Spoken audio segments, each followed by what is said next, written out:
Hello, in this video we're going to write a program that contains animation. In particular, we're going to use the path transition object to automate the motion of a flag being raised. Now, path transition is a class that makes it very easy to add animations to our program without having to manually program everything ourselves.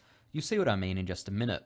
So, over in Eclipse, we're going to create a new project.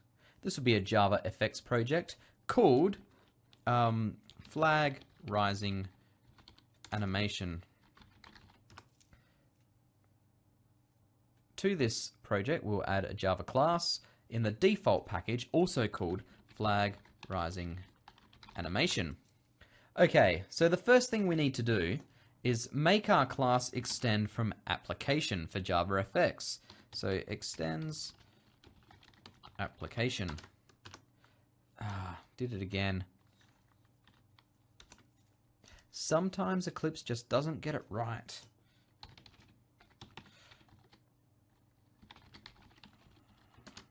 There we go. I can type it in and everything works. Next up, we'll create our start method.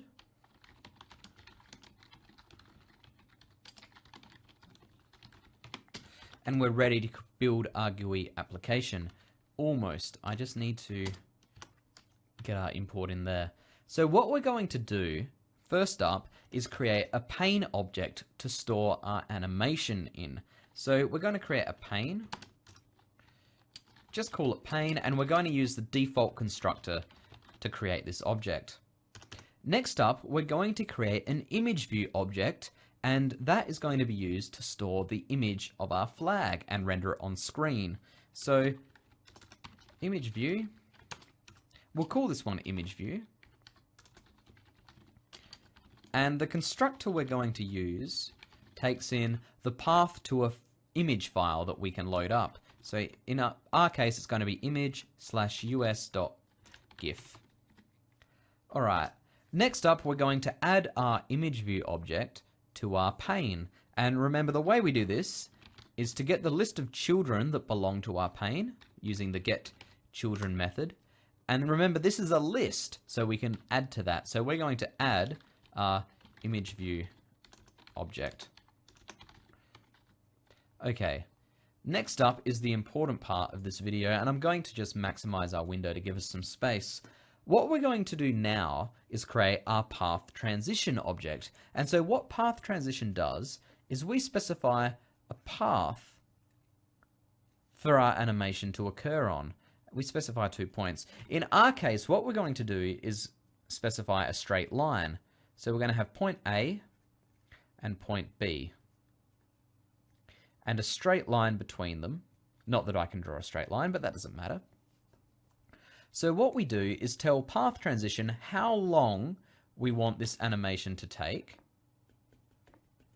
and then it automatically calculates where our flag needs to be at each point in time to make the animation smooth.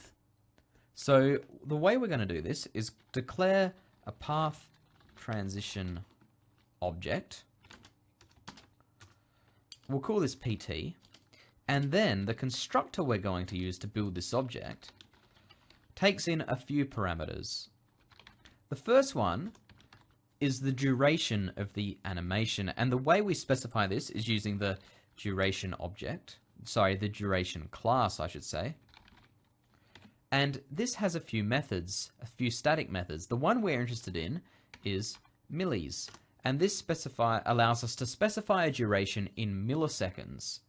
Now, we want, in this example, to specify an animation that takes 10 seconds. So 10, we're in milliseconds, so we need to multiply this by 1,000. We get 10,000 as the value we need to put in here. However, there are a few more constructors, so I'll just make some space. Few parameters, I should say, to our constructor. The next parameter is the path that our animation needs to occur on. In our case, it's going to be a line, so we're going to specify a new line object. Now, the constructor to line takes in four parameters, the x and y coordinate of the starting position and the x and y coordinate of the ending position. And so what we're going to do is specify 100 in X by 200 in Y as the starting position for our path transition, and then 100 in X and 0 in Y as our set ending position. Remember that in JavaFX, 0 in Y is the top of our window. It also takes in path transition also takes in one more parameter to its constructor, and that is the object which it is going to animate. So in our case, that is going to be the image view object. And that is the end of our constructor. What we're going to do next is specify the cycle count for our path transition object. This is basically the number of times that our animation will loop. And the way we do this is with pt.set cycle count, and we just specify a number in here, an int. And so I'm going to specify 5. So our animation will play back 5 times. Next up, we have to call play on our path transition. By default, the animation doesn't automatically start. We need to actually tell it to start. And that's really important. We might only want to animate after the user has pressed a button, for example. However, in our case, we just want it to play straight away. So we're just going to call the play method. Next up, we're going to set our scene and get our window on screen. So we'll create a scene object, new scene, and we'll place our pane in there, and we'll specify the dimensions 250 by 200. Next up, we'll set the title of our stage to flag rising animation.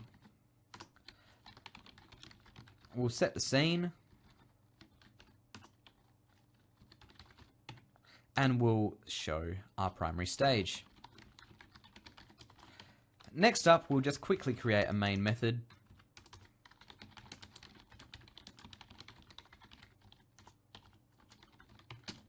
and call launch with our command line arguments. And with that, we can run our program. Now we've got to, actually, no, we can't. We have a couple of compiler errors, and they're all because of missing import statements. So I'm just going to position the cursor at the end of line, press Control Space, and get Eclipse to add the import for us. Same thing with scene. Position the cursor, hit Control Space, and press Enter. So now we don't have any more errors. So now we can run our program.